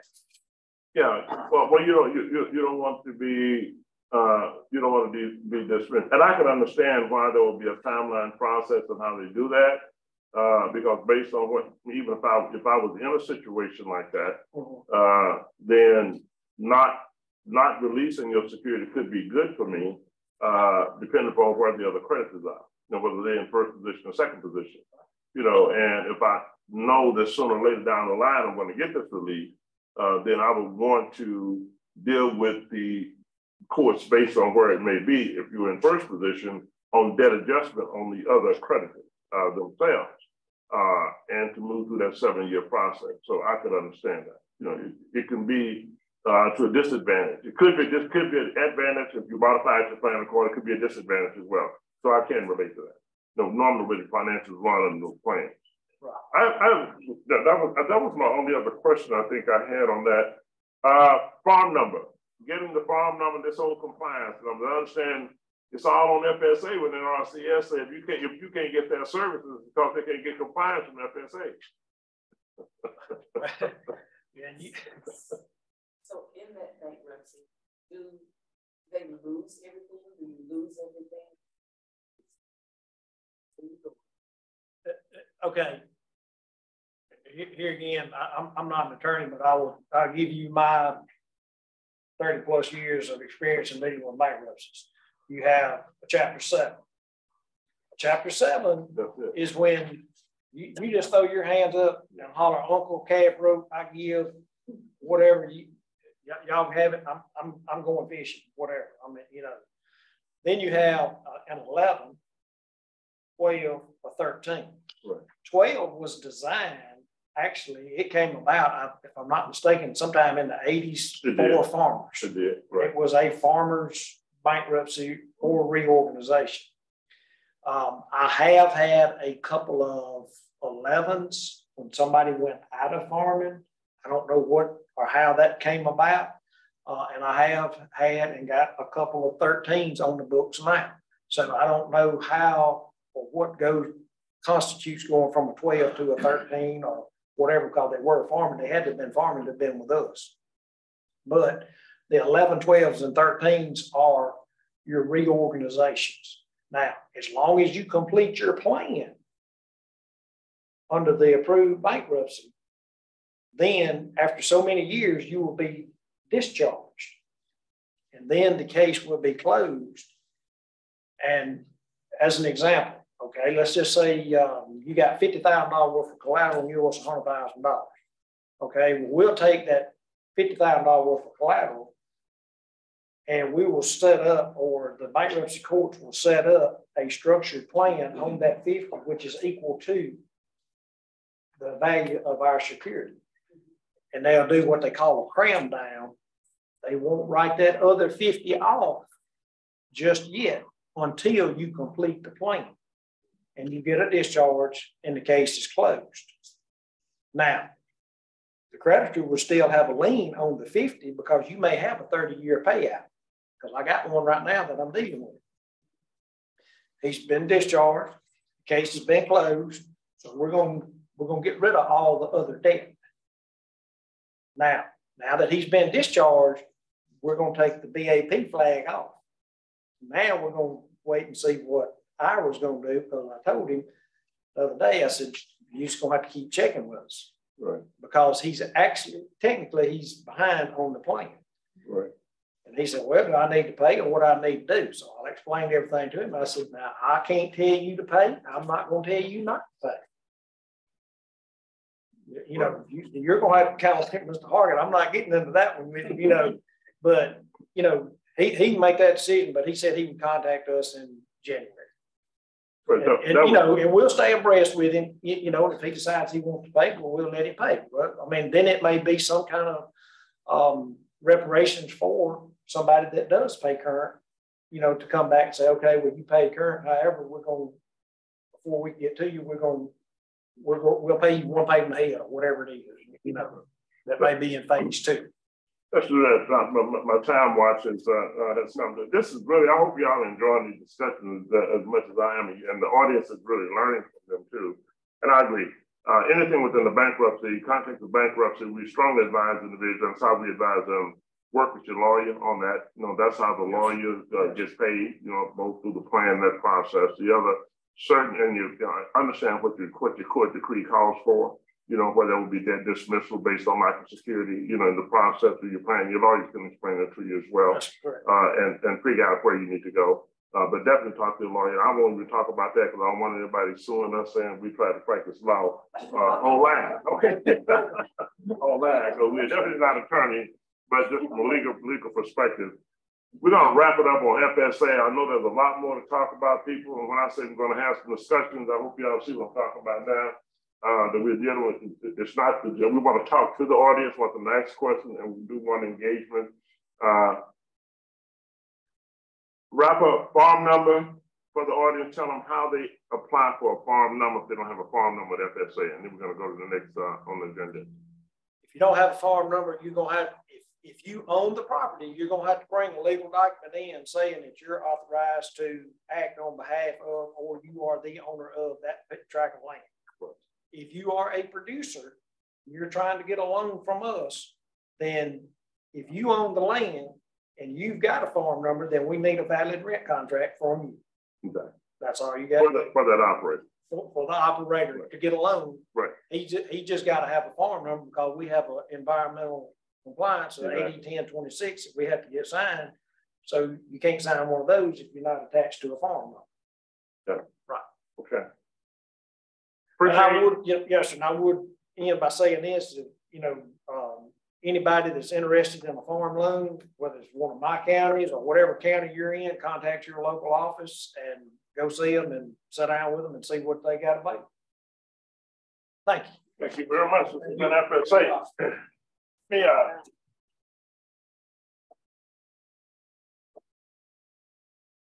Thank you very much.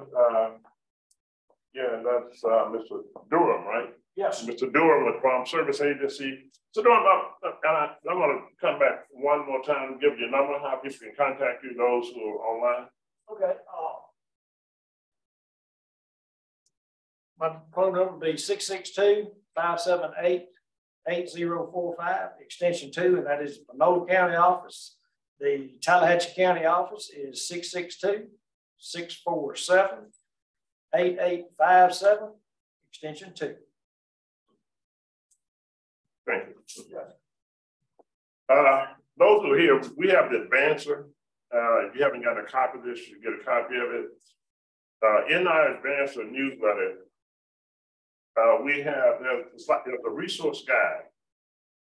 And you will see in that particular publication, and we're republishing this, FSA shows up a lot. All those areas, type of services that's provided by Farm Service Agency, same thing is with Natural Resource Conservation Services.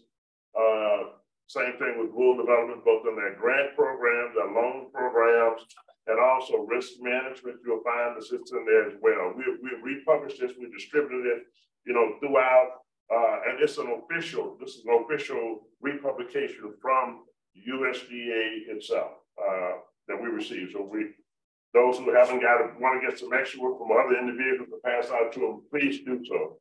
We're going to now have rural development going to come forward. How do you get one for those who are online? How do they get it?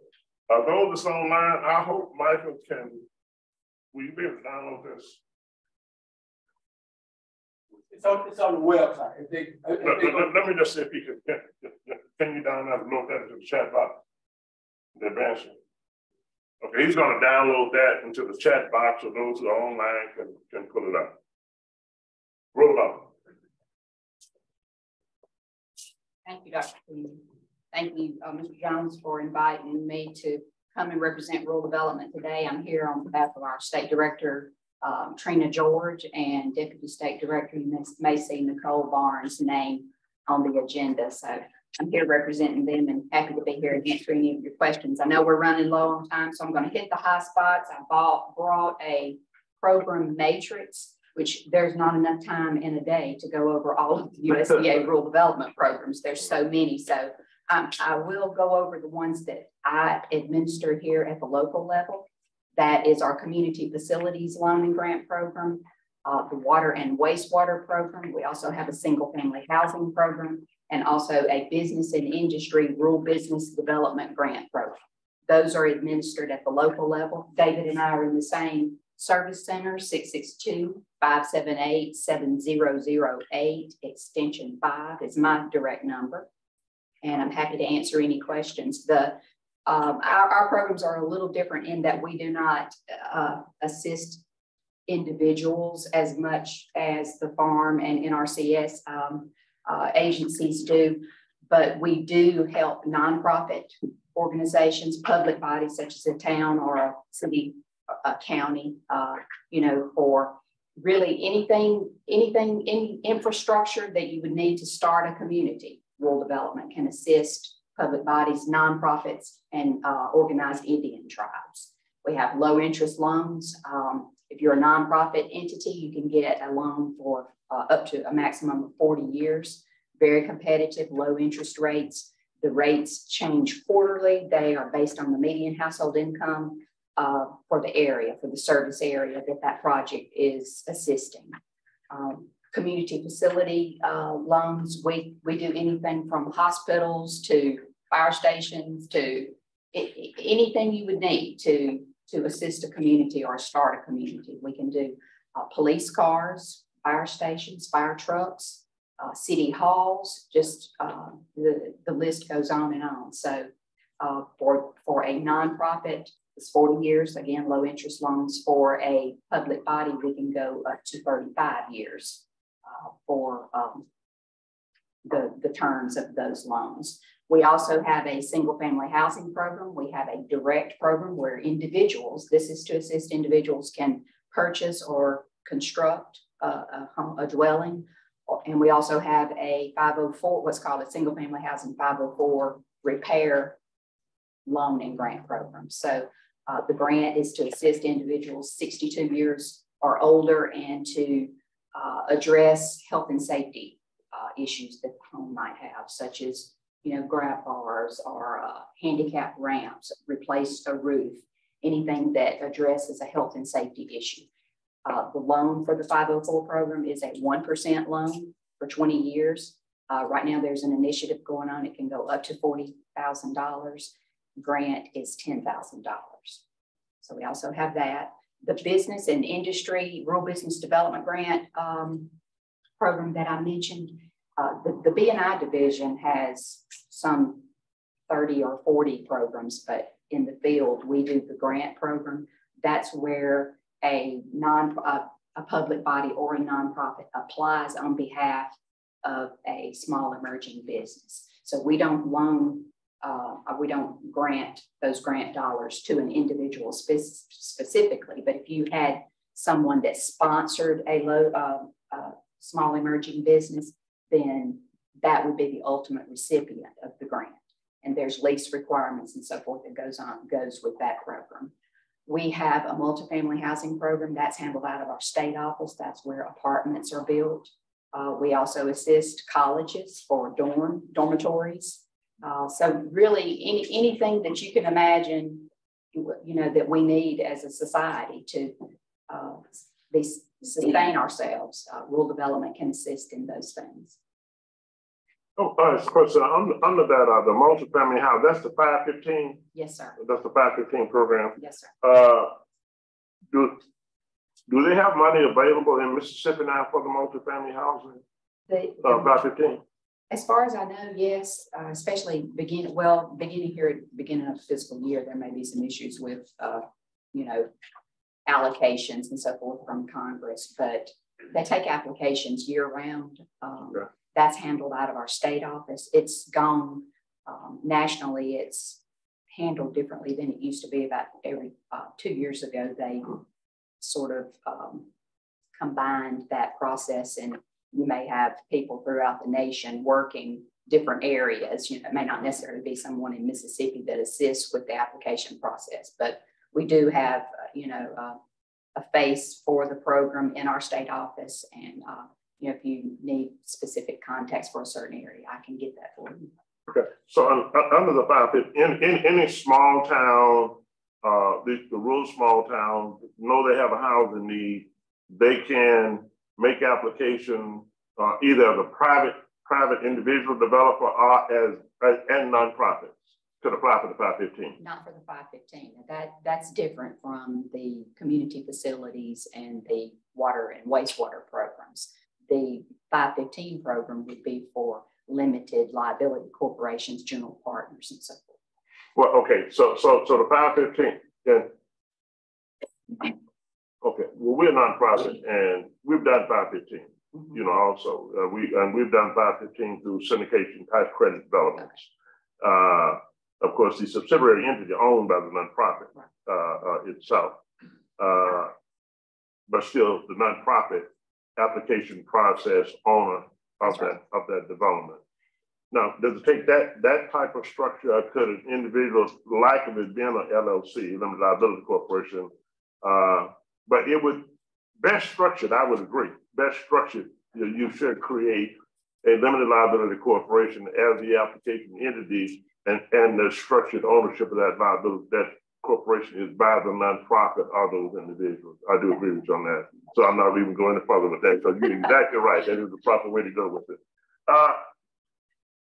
My other question now the total on the rehab program is up to $50,000, 1% loan and 10% grant now.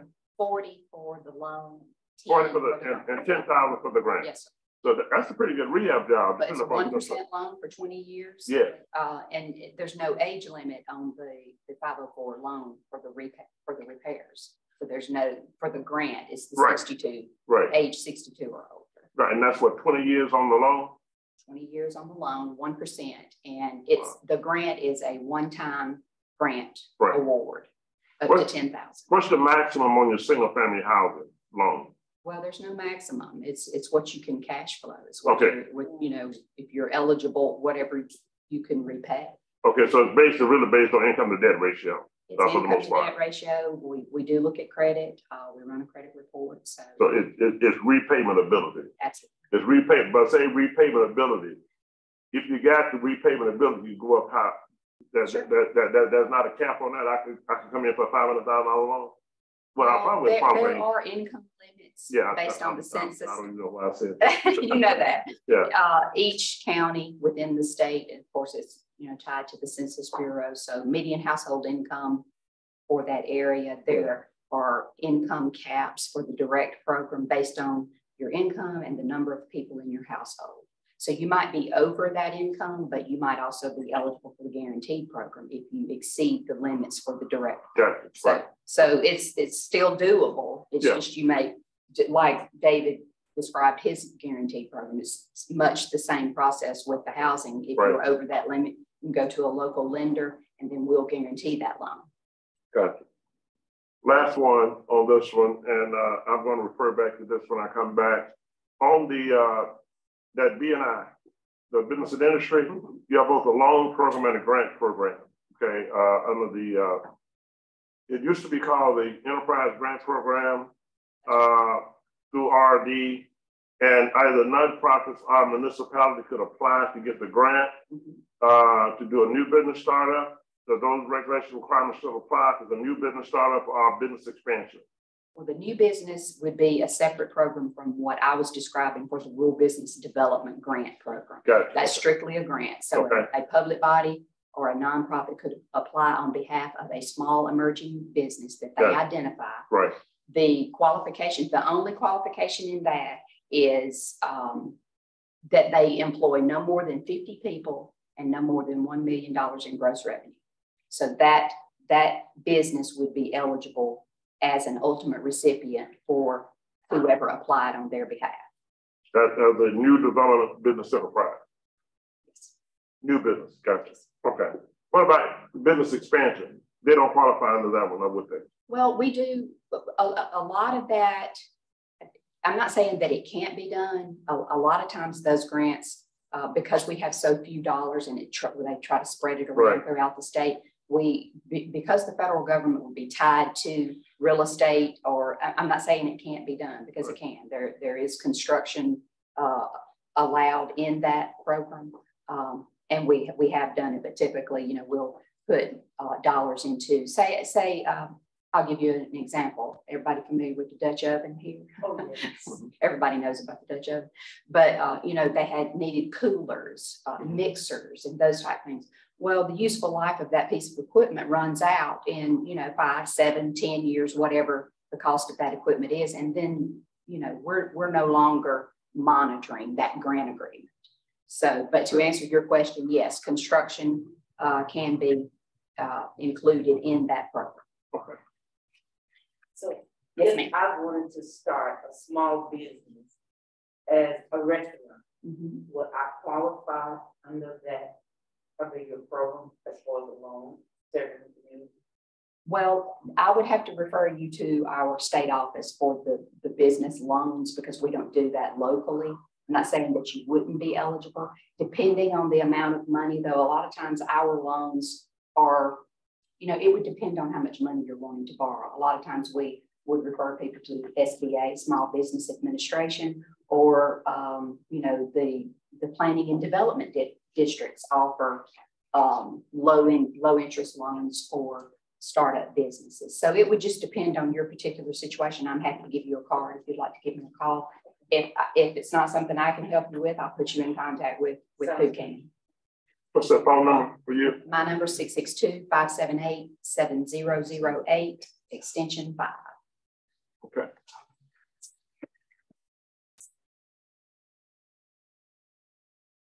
Very good. Thank you very much. Thank you very much. I apologize. You know, we're gonna do better at this, how we frame our time. And going back, let me give a number, call our office, those who are online, but you can contact us at 870-734-3005, Arkansas Land and Community Development Corporation. And now we'll work with you. I'm going to refer back to the publication we're just coming out with now. All of those programs that RD was giving reference to is in this publication that's coming out, both the grant program for business development, the loan program is there. And if you have additional questions outside of what you were able to get from that publication, the number that was given by RD, I would strongly suggest both on the grant and on the loan program, contact the RD office. Or give us a call and we'll work with you. Next, we have the Mississippi Department of Agriculture, going to tell us how they're working in partnership with, and again, what we call One USDA. Thank you. My name is Susan Lawrence. I'm with the Mississippi Department of Agriculture and Commerce in the Market Development Division. We're kind of different, like you were saying with rural development. A lot of our people a lot of times do call our office looking for a lot of one-on-one assistance, and we do direct everybody to USDA Farm Service Agency and the NRCS office for their local service center. Our division, our priority is really to kind of promote Mississippi agriculture, our farmers to consumers. So a lot of our programs are more kind of marketing based, but I do want to hit a few programs in particular that may be of interest. The first one, and these first two do offer some cost assistance for individual farms. The GAP-GIP cost share program, Good Ag Practices, Good Handling Practices. That is a food safety audit for fruit and vegetable growers. A lot of times that may be required if you're selling to grocery stores, restaurants, schools, things of that nature. If that's a requirement, we do offer a cost share assistance up to 75% up to $750. So what you would do, you in order to even begin to think about that, you have to have a food safety plan for your farm. And then we do have people in our agency that do those audits. We've learned that not every state is so lucky. They may have to get people from other states to come out and certify their farm. But that program is just you pay for those costs up front, you submit the application and proof of payment, and we do 75% up to $750. The other is the National Organic Cost Share Program. That program is also offered through your local farm service agency. So you can either go through their office or you can go through our office as well. That program has closed for 2022. It's usually open in the fall, but it's for, say, the previous fiscal year's organic cost share certification costs as well. That application is pretty self-explanatory as well. You go through that National Organic Certification Program, and we, if I get this right, we will do 50% up to $500 for each certification scope. And all those details I can get with you if you have questions on that, but it follows the same program as that local FSA office does. You just can't double dip.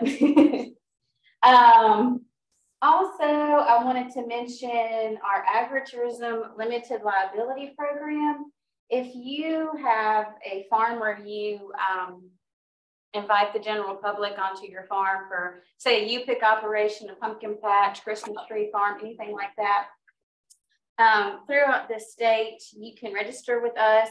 It's $50 a year. It just provides you additional protection. We understand that you can't fill in every little hole on your farm, or if somebody gets stung by a bee, you know, you can't protect from all those kind of inherent risks. And you've just got to put on, there's some signs that you put at the entrance of your property, just kind of warning of some of those risks that they may have when they're coming onto the property. So that program, we do also have a farmers market program, just to kind of promote our markets across the state. Genuine Mississippi is our marketing and state branding program. Many states, the state departments of agriculture have similar programs, really to just promote our farmers, our anybody that grows, raises, crafts, or makes anything in the state. We do a lot of heavy promotion of just our state's producers and crafters. And then probably most recently, I do want to mention the Local Food Purchase Assistance Program.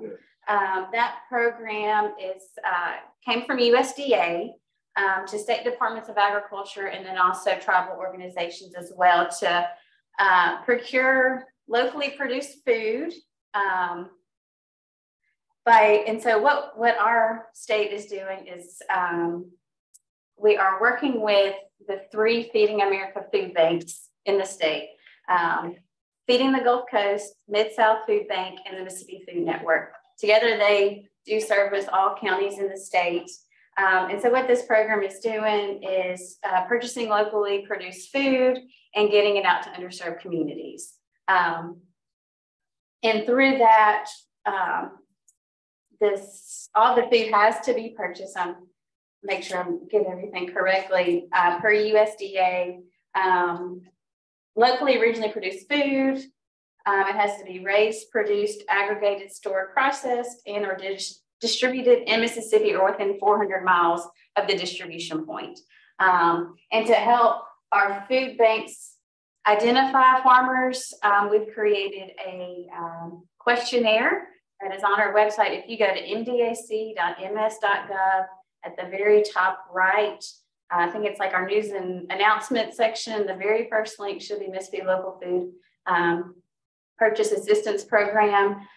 We encourage farmers and producers to go on and fill out that information. All that information goes straight to the food banks, and they will contact you one-on-one if they're interested in purchasing any of your food that you grow or process. And it can be, examples are fresh fruits and vegetables, processed food and beverages, including items such as milk, beef, poultry, pork, and rice. So. Let me ask on that, and that's a major initiative right now with USDA access to market and new market areas, and of course, Department of Human Services is partnering with the State Department. Am I correct on that? Not in Mississippi. Okay, Mississippi. So DHS is not involved. It's directed through the State Department of Agriculture. For Mississippi, so only one state agency can apply from each state. And so we were the state agency for Mississippi. Okay. So I think in some other states, Department of Human Services may be overseeing it. Okay, so in that one of the application process, I'm assuming you describe how your farming operation, how it operates. Do you offer for transportation also? So that's part of the questionnaire, and we're asking growers to put as much information as they can. Of course, we're asking basic information, where you're located, your product offerings, right, and the quantity that you could offer, as well as pricing, and then also delivery capabilities, if they are able to deliver, or if, say, the food bank needs to pick it up, or if they, all the food banks are kind of doing things a little differently. So it's kind of on a case-by-case basis. I think one of them may be working with a distributor that may actually package all the local food and distribute it out for them. And then some are going to be more involved in where they're, say, maybe one-on-one with the producer and picking it up. Yeah, some of that I was reading, and I was applying or going to the various states, things that they could cover was transportation costs for the producer if it was necessary on that part. Now, Mississippi, are you all implementing it where in dealing with the supply to the market, because it was also to deal with some of the food desert issues, the producer supplies their product to the food pantry, and the food bank pays the producer based on them receiving all the required information, food bank on that operation, they get accepted, then they deliver their product to their local food pantry. So what we're basically doing is leaving it up to each food bank. So Mississippi Food Network, Feeding the Gulf Coast, and Mid-South Food Bank, we're basically acting like a flow through. We're helping to collect anybody interested in participating in the program, and we're giving all that contact info to the food banks, and they work one-on-one with each farmer, or if it's a processor or some value-added food product. So they work one-on-one and procure that food so the food banks will be procuring the food. Right. And then the food banks work with their partners, the food banks, to get the food distributed. Does that answer your question? Well, yeah, it does. That's a part of it on where the producer takes the product to. So that's going to be how the producer works it out with the food bank. So it works through the food bank and get information on access and everything. Yeah. How many food banks do you have in Mississippi? So we have just one state food bank. So the it's three Feeding America affiliated food banks, and those food banks, the Mississippi Food Network is covers the most area. They're out of Jackson. Mid-South Food Bank, their main office is in Memphis, but they have an office, I believe, in Batesville as well, or a warehouse in Batesville.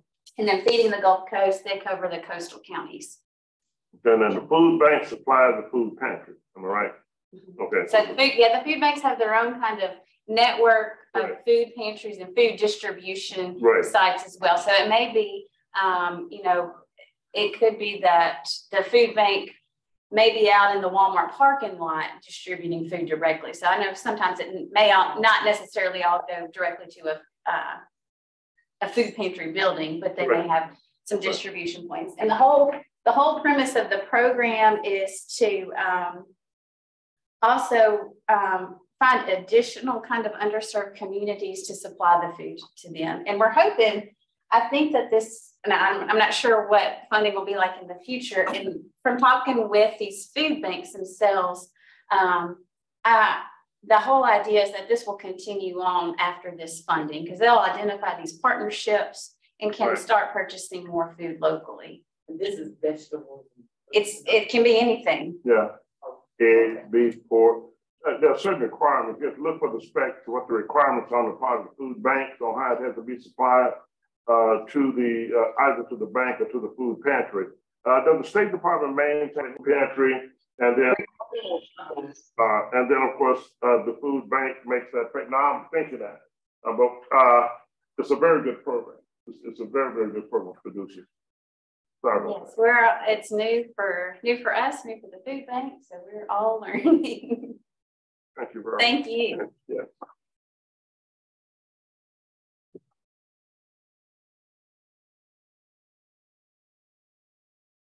Well, people, let's bring this to an end. I hopefully everybody has enjoyed this what I call discussion. That we've actually had a chance to talk to each other, and everyone has been able to learn something from each agency, even possibly how things are being done, the type of resources there.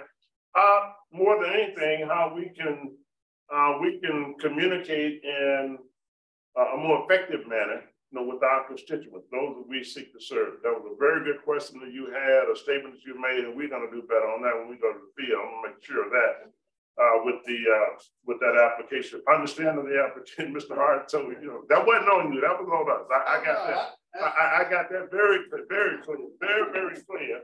That we need to be more prepared, and we're going to do the outreach, and we need to have certain examples that we can pass out to people as what the application process is for that state or that area. And we can even talk about it. We can have these type of discussions. This is how we do it best, and this is the way you can do, and these are the list of things. So we're gonna do better on that. Thank all the resource people. Thank all those who are online for participating in this discussion session. Mr. Jones, what do you? I would just like to let all the participants know who we here to present it. I'll get you the sign-in sheet for first next week. On the again, the advance of information, did we get it downloaded?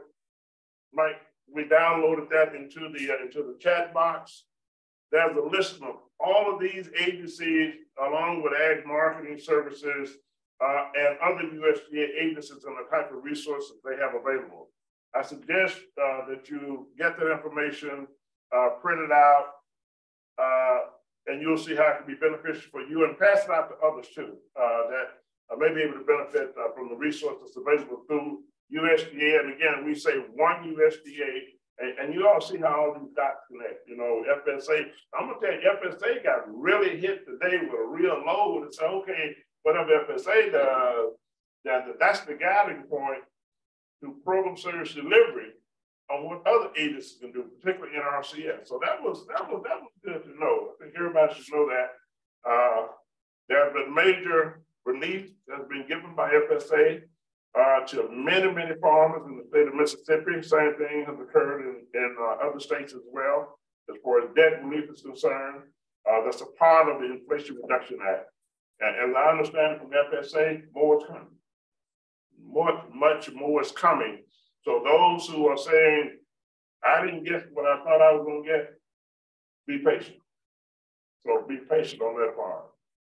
Again, thank you very much. And we will see you on at the next discussion, a summit meeting. Those who are online, you can look for us on our website for our next registered meeting for Mississippi. But again, it doesn't have to be in Mississippi. If we're in Arkansas, Tennessee, or other areas, we would strongly encourage your ask that you join in. Thank you very much. Wow.